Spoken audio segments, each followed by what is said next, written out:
کہ اسٹیبلشمنٹ یہ بنا رہی ہے. سنیں اس کے حوالے سے کیا کہتے ہیں. پاکستان مسلم لیگ نون اپنے پلیٹ فارم سے الیکشن لڑے گی, اپنے سمبل پر, اپنے نشان پر نواز شریف کی قیادت میں الیکشن لڑے گی. ہم یہ ضرور کہہ رہے ہیں کہ لیول پلینگ فیلڈ سب کو دی جائے, مگر وہاں سوال ایک ضرور کر رہے ہیں کہ نواز شریف کو کیوں نہیں لیول پلینگ فیلڈ مل رہی. یہ کہہ رہے ہیں مسلم لیگ نواز. اور مریم نواز صاحبہ جو چیف آرگنائزر ہیں مسلم لیگ نواز کی, جو وزیر اعظم شہباز شریف سے ملتی ہیں, اور ہمیں یہ بتایا جاتا ہے کہ انہوں نے نواز شریف کا کوئی پیغام پہنچایا, جیسے نواز شریف اور شہباز شریف کے درمیان رابطہ نہیں ہے, شاید ان کو واٹس ایپ کے اوپر بلاک کیا ہوا ہے, لہٰذا مریم نواز صاحبہ نے وہ پیغام پہنچایا. وہ شجاع آباد جلسے میں کیا کہتی ہیں وہ بھی سن لیں کہ پاکستان کب ٹیک آف کرے گا. مشکل حالات میں بھی آپ نے دیکھا کہ شہباز شریف صاحب اور اسحاق ڈار نے بہترین بجٹ پیش کیا. ان مشکل حالات میں بھی نواز شریف جب واپس آ جائے گا تو انشاءاللہ تعالی میرا وعدہ ہے کہ یہ ملک یوں ٹیک آف کرے گا.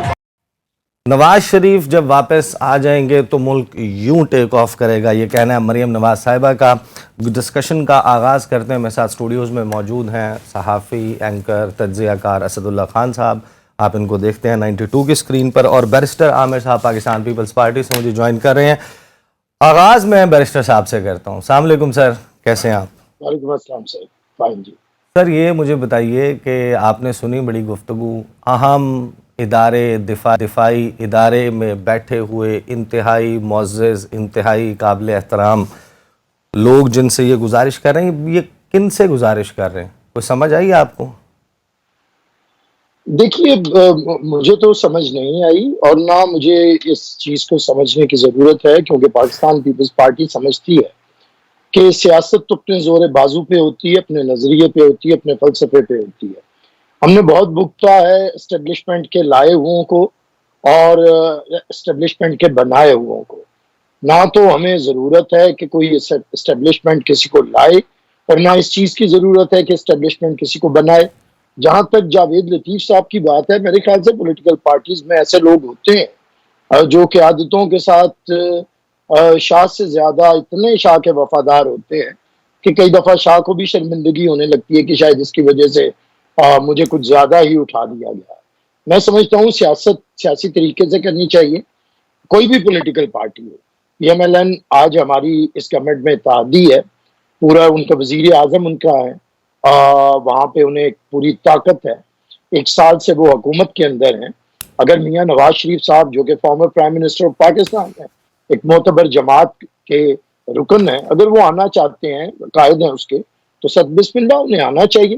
بلکہ اب تو بہت سے لوگوں کا آنا جانا حکومت کی مرضی سے ہے, تو میں نہیں سمجھتا کہ یہ تاثر کہیں پہ بھی درست ہے یا دیا جانا چاہیے کہ حکومت سے بڑھ کے کوئی اور ہے جس کی مرضی سے وہ آئیں گے. اگر یہ تاثر دیں گے تو یہ میرے خیال سے ان کی سیاست کے لیے بھی نقصان دہ ہے, اور پاکستان کے نظام کے لیے بھی نقصان دہ ہے. پیپلز پارٹی ہمیشہ سے یہاں پہ جدوجہد کر.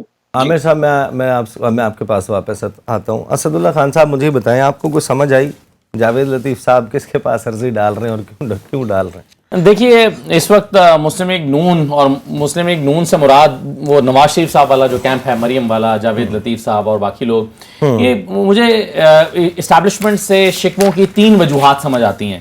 ایک تو یہ کہ نواز شریف صاحب کو یہ لگتا ہے کہ مجھ پر برسوں پہلے جو کاٹا لگایا گیا تھا وہ کاٹا اب بھی مٹایا نہیں گیا. دیکھیں سعید مہدی صاحب آن ریکارڈ ہیں, وہ کئی مرتبہ کہہ چکے ہیں, جو ان کے پرنسپل سیکرٹری ہوا کرتے تھے, وہ کئی مرتبہ کہہ چکے ہیں کہ, اور مختلف فورمز پر, کہ مجھ سے پرویز مشرف نے کہا تھا کہ آپ, اور شہباز شریف سے بھی کہا تھا کہ میری موجودگی میں شہباز شریف سے کہا تھا کہ میاں صاحب food for thought for you, کہ آپ سوچیں کہ آپ وزیر اعظم ہو جائیں اور آپ کے بھائی پیٹرن ان چیف ہو جائیں, ملک سے باہر بیٹھ کر چلائیں معاملات کو, وہ جو حکومت ہے اس سے ذرا پیچھے ہٹ جائیں. تو یہ ایک زمانے سے کاٹا لگا ہوا تھا ان کے بقول نواز شریف صاحب کے, تو ان کو لگتا ہے کہ ابھی بھی میری راہ ہماری, میرے بھائی کی حکومت ہے, ایک بیچ میں پنجاب میں بھی ان کی اپنی حکومت بن گئی تھی, آج بھی تقریباً ویسے انہیں کی ہے, تو اس طرح سے ہوتے ہوئے بھی اگر ملک میں واپس نہیں آ سکتے تو یہ ان کی بڑی تشویش کی بات ہے. دوسرا ان کی تشویش کی بات یہ ہے کہ یہ جہانگیر ترین کہاں سے آ گئے ہیں. ہمارا جو خواہش یہ تھی کہ تحریک انصاف کو کچل دیا جائے, اور ان کو کچلے جانے کے بعد جو ہے وہ گلیاں سنجیاں ہو جائیں, اور پھر اس میں وہ جو ہے وہ راج کرتے پھریں اور پنجاب میں حکومت بنائیں. لیکن پنجاب میں یہ جو ایک نئی پارٹی بنائی گئی ہے, اور یہ ان کو پتا ہے کہ کس نے بنائی ہے اور کیسے بنائی ہے اور یہ کیا کر سکتی ہے یا یہ کس طرح سے سپوائلر کا رول ادا کر سکتی ہے, نون لیگ کو ڈیمیج کر سکتی ہے. تو دوسرا شکوہ ان کا اسٹیبلشمنٹ سے یہ ہو سکتا ہے کہ جناب یہ آپ نے کیا حرکت کی ہے اور یہ کیوں کر رہے ہیں. اور تیسرا میرا خیال ہے جو پیپلز پارٹی کے حوالے سے خبریں چل رہی ہیں یا ماحول بن رہا ہے یا بنایا جا رہا ہے کہ پیپلز پارٹی کا اگلا وزیر اعظم لایا جائے گا, پنجاب نون لیگ کو دیا جا سکتا ہے, اور اگر پیپلز پارٹی کا لایا جائے گا تو پیپلز پارٹی خود تو اتنی اکثریت لینے کی پوزیشن میں اس وقت نہیں ہے, اسپیشلی پنجاب میں اگر وہ نمبر نہیں لیتے تو وزیر اعظم نہیں لا سکتے, تو پھر پنجاب میں جہانگیر ترین, چودھری شجاعت صاحب اور باقی چھوٹے چھوٹے گروپس ملا کر ایک حکومت بنا دی جائے. اس طرح کی خبروں پر میں سمجھتا ہوں کہ نواز شریف صاحب کو بڑی تشویش ہے, اور اس تشویش کا اظہار جو ہے وہ اب انہوں نے کرنا شروع کر دیا ہے مختلف طریقوں سے. آپ کو یاد ہوگا کہ کچھ عرصہ پہلے, بلکہ جب تحریک انصاف کی بھی حکومت باقی تھی اپریل 2022 سے پہلے, اس وقت نواز شریف صاحب کی صحافیوں کے ساتھ ایک سیٹنگ ہوئی تھی تو ان سے اس میں پوچھا گیا تھا کہ آپ کا وزیر اعظم کا امیدوار کون ہوگا, مریم ہوں گی یا شہباز شریف ہوں گے؟ تو انہوں نے آگے سے کہا تھا کہ آپ یہ کیوں نہیں کہتے کہ میں ہوں گا وزیر اعظم. تو یہ دبی سی خواہش جو وہ دل میں لیے پھر رہے ہیں, وہ چوتھی مرتبہ والی بات آ رہی ہے. عامر صاحب, استحکام پاکستان پارٹی اعلان کیا ہے, جناب صدر ہوں گے علیم خان, جنرل سیکرٹری ہوں گے اس کے, بلکہ سیکرٹری جنرل ہوں گے آمود کیانی, اور اون چودھری صاحب جو ہیں وہ ایڈیشنل سیکرٹری جنرل بھی ہوں گے اور پارٹی کے ترجمان بھی ہوں گے. اب وہ پارٹی ظاہر ہے کہ بنا سکتے ہیں, اس پارٹی کا کتنا امپیکٹ ہوگا, یہ پارٹی کیسے بنائی گئی ہے, اس کے پاس ورکرز ہیں نہیں, ووٹرز ہیں نہیں, منشور ہے نہیں, سیاسی فلسفہ ہے نہیں, سٹرگل ہے نہیں. دعوے بہت بڑے بڑے ہو رہے ہیں کہ یہ پتہ نہیں کھا پی جائے گی, جنوبی پنجاب فتح کر لے گی, بہت بڑی سیٹیں لے لے گی اور پیپلز پارٹی کے پلڑے میں اپنا وزن ڈالے گی, اور پیپلز پارٹی پھر اپنا وزیر اعظم بنا لے گی. مطلب یہ کس طریقے سے یہ کہانی انفولڈ ہو رہی ہے, آپ کے پارٹی میں کیا اس حوالے سے سنگن ہے؟ دیکھیے جی, وقتاً فوقتاً پولیٹیکل پارٹیز بنتی رہتی ہیں یا بنائی جاتی رہی ہیں, لیکن وہی قائم رہتی ہے جس کے پاس یا کوئی نظریہ ہو, کوئی فلسفہ ہو, کوئی اصول ہو. میں سمجھتا ہوں پولیٹیکل پارٹی کے لیے پاکستان کے اندر اگر اس کی گراؤنڈ ریئلٹیز دیکھیں تو دو چیزیں بہت ضروری ہوتی ہیں. ایک کہ اس کے پاس کوئی کرزمیٹک لیڈرشپ ہو, اور یا کوئی کرزمیٹک پروگرام ہو. یہ جو پارٹی آئی ہے نہیں, ہم تو سب کے لیے نیک خواہشات کرتے ہیں, لیکن ان کے پاس نہ تو کوئی کرزمیٹک لیڈرشپ ہے اور نہ کوئی کرزمیٹک پروگرام ہے. اگر میں آپ سے بھی پوچھوں, آپ دونوں سردار تنویر الیاس ہیں, فردوس عاشق اوان صاحبہ ہیں, جہانگیر ترین خیر خود نااہل ہیں, الیکشن نہیں لڑ سکتے, ویسے تنویر الیاس بھی نہیں لڑ سکتے اور ویسے بھی کشمیر سے ہیں, علیم خان ہیں تو صحیح نا لوگ ان کے پاس, اون چودھری ہیں, آپ کی حکومت میں مشیر ہیں میرے خیال ہے سیاحت اور سپورٹس کے. ظاہر ہے اس وقت 100 کے قریب کیبنٹ ممبر ہیں, اس میں سے ایک مشیر ہوں گے, یہ کوئی ان کے کرزمیٹک ہونے کی تو نشاندہی نہیں کرتی. اور جتنے لیڈرز کا آپ نے نام لیا ہے ان سے آپ خود بھی بلا کے سوال کریں گے کہ کیا آپ کرشماتی شخصیت ہیں, تو ہنسے بغیر رہ نہیں سکیں گے. دیکھیے ایک تو میں نے بات کی کہ کرشماتی شخصیت ہوتی ہے یا پروگرام ہوتی ہے. سر اس سے زیادہ کیا کرشمہ ہو سکتا ہے, اس سے زیادہ کیا کرشمہ ہو سکتا ہے, یعنی کرشمہ ساز شخصیات ہیں. ابھی 4 دن پہلے وہ بتا رہے تھے پریس کلب میں کرسی پہ بیٹھ کے کہ شاید وہ اپنی زندگی کے سب سے بڑے صدمے سے گزرے ہیں, اور 3 دن کے بعد وہ پی سی ہوٹل میں کھانا کھا رہے تھے. صدمہ 3 دن کا ہی ہوتا ہے, سوگ بھی. دیکھیے وہ تو کوئی بھی کہہ دے, اپنے خود ساختہ دکھ سنانے پہ تو کسی کو کوئی قدغن نہیں ہے. یہاں پہ بہت سے لوگ ہیں جو اپنی جھوٹی سچی کہانیاں سناتے رہتے ہیں. بہت سے لوگ ہیں جنہیں ذوالفقار علی بھٹو بننے کا شوق ہے, لیکن اس کے لیے انہیں پھانسی نہیں لگنا. بہت سو کو بے نظیر بھٹو بننے کا شوق ہے, لیکن انہیں اس کے لیے قید و بند اور اس طرح کی مصیبتیں نہیں کاٹنی.